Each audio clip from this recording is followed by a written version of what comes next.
গ্রীষ্মকালে প্রায়ই গ্রামের সকল বাচ্চা এবং গরু বাছুর যমুনার জল খেতে আসতো। নদীর অনেক গভীরে কালিয়া নামে এক বিশাল কালো নাগ বাসা বাঁধে। তার জন্য সেখানকার জল পুরোপুরি বিষাক্ত হয়ে গিয়েছিল।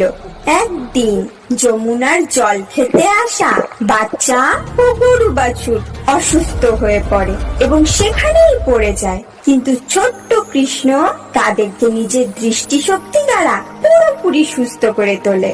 তারপর কৃষ্ণ যমুনা নদীর তীরে অবস্থিত এক বড় কদম গাছে ওঠে।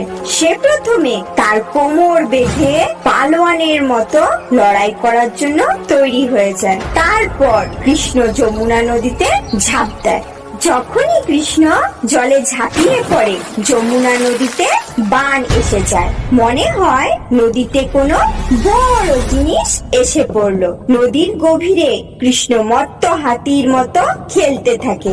এদিক ওদিক জল উথাল পাথাল করে আওয়াজ করতে থাকে। কালিয়া নাগের এসব মোটেও ভালো লাগে না। তাই সে কৃষ্ণকে খুঁজতে খুঁজতে জলের ওপরে উঠে আসে। খুব রেগে গিয়ে কালিয়া কৃষ্ণকে শক্ত করে পেঁচিয়ে ধরলো এবং এভাবেই কিছু সময় ধরে কৃষ্ণকে বেঁধে রাখলো। বৃন্দাবনের সকল মানুষজন যমুনা নদীর দিকে ছুটে এলো। কৃষ্ণের মা যশোদা দেবী কাঁদতে কাঁদতে মাটিতে লুটিয়ে পড়লেন, কারণ উনি ভেবেছেন ওনার ছেলে ভয়ঙ্কর বিপদে পড়েছে। মায়ের এই অবস্থা দেখে ছোট্ট কৃষ্ণ তার শরীরকে খুব বড় করে দিল, যাতে কালিয়া নাগ তাকে আর ধরে রাখতে না পারে। এই দেখে কালিয়া রেগে লাল হয়ে গেল আর সে তার ফনাকে বড় করে নিল। কালিয়া নিজের মুখ থেকে ভয়ানক বিষাক্ত ধোঁয়া বের করতে থাকে। তার চোখগুলো আগুনের মতো জ্বলে ওঠে। শ্রীকৃষ্ণের উপর বিষের কোনো প্রভাবই পড়ে না। এই দেখে কালিয়ার মুখ থেকে আগুন বের হতে থাকে। যেভাবে গরু সাপের ওপর আক্রমণ করে, সেভাবেই কৃষ্ণ কালিয়া নাগের ফনার ওপর লাফিয়ে ওঠে। কালিয়া শ্রীকৃষ্ণকে কামড়ানোর চেষ্টা করে, কিন্তু কৃষ্ণ দ্রুত বেগে কালিয়ার ফনার উপর লাফাতে থাকে। কালিয়া খুব ক্লান্ত হতে থাকে। কৃষ্ণ কালিয়ার ফনার উপর দাঁড়িয়ে তালে তালে নৃত্য শুরু করে। দেবতারা কৃষ্ণের নটরাজ রূপ দেখে পুষ্প বৃষ্টি করলেন এবং ঢোল বাজালেন। কৃষ্ণ যখন কালিয়ার ফনাতে নাচ করছেন, তখন কালিয়া কৃষ্ণকে নিচে ফেলে দেওয়ার অনেক চেষ্টা করে, কিন্তু কৃষ্ণ পড়ে না। কালিয়ার সব ফনা আহত হয়ে যায়।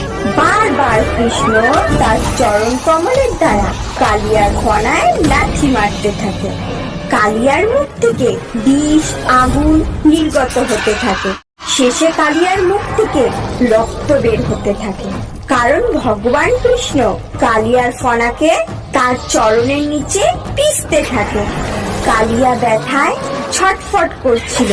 অনেকক্ষণ ধরে যুদ্ধ করার পর কালিয়া নাগ হেরে যায়। কালিয়ার অহংকার চুরমার হয়ে গিয়েছিল। কালিয়া বুঝে গিয়েছিল এ বালক কোনো সাধারণ বালক নয়, পরম শক্তিমান ভগবান। কালিয়া নাগের রানী স্বামীর রক্ষার জন্য শ্রীকৃষ্ণের সামনে মাথা নত করে প্রণাম করে বলল, হে প্রভু, আমি আপনার চরণে প্রার্থনা করছি, আমাদের স্বামীর প্রাণদান দিয়ে দিন। আমি আপনার কাছে ক্ষমা চাইছি প্রভু। আমার বিষ আমার মাথায় উঠে গিয়েছিল। আমি এখন সব কিছু পরিষ্কার দেখতে পাচ্ছি। আমাকে আমাকে আমার রাগ আর ক্রোধ অহংকারী করে দিয়েছিল। আপনি আমার চোখ খুলে দিয়েছেন প্রভু, খুলে দিয়েছেন। ঠিক আছে কালিয়া, আমি তোমাকে ক্ষমা করছি, কিন্তু কথা দাও তুমি সপরিবারে সাগরে চলে যাবে এবং আর কখনোই এই বৃন্দাবনে ফিরে আসবে না। হে প্রভু, আমি যদি এখান থেকে আমার আগের স্থানে ফিরে যাই তাহলে আমার প্রাণ বাঁচবে না, কারণ কারণ গরুর আমাকে জীবিত ছাড়বে না।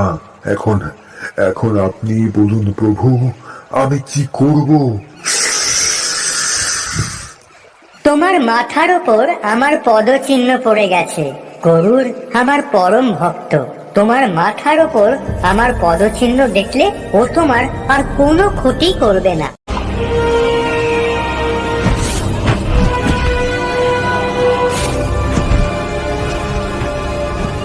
তারপর কালিয়া নাগ তার স্ত্রীদেরকে নিয়ে নিজের পুরনো স্থানের দিকে অগ্রসর হলো। যমুনার জল আবার আগের মতো নির্মল হয়ে গেল। কৃষ্ণকে নিজেদের কাছে ফিরে পেয়ে সকল গ্রামবাসী খুব খুশি হলেন। মা যশোদা গোপালকে গলায় জড়িয়ে ধরলেন। এরকম করে ছোট্ট গোপাল কালিয়া নাগকে দমন করলেন। এখন থেকে গ্রামবাসীদের আর কালিয়া নাগের জন্য ভয় পেতে হবে না।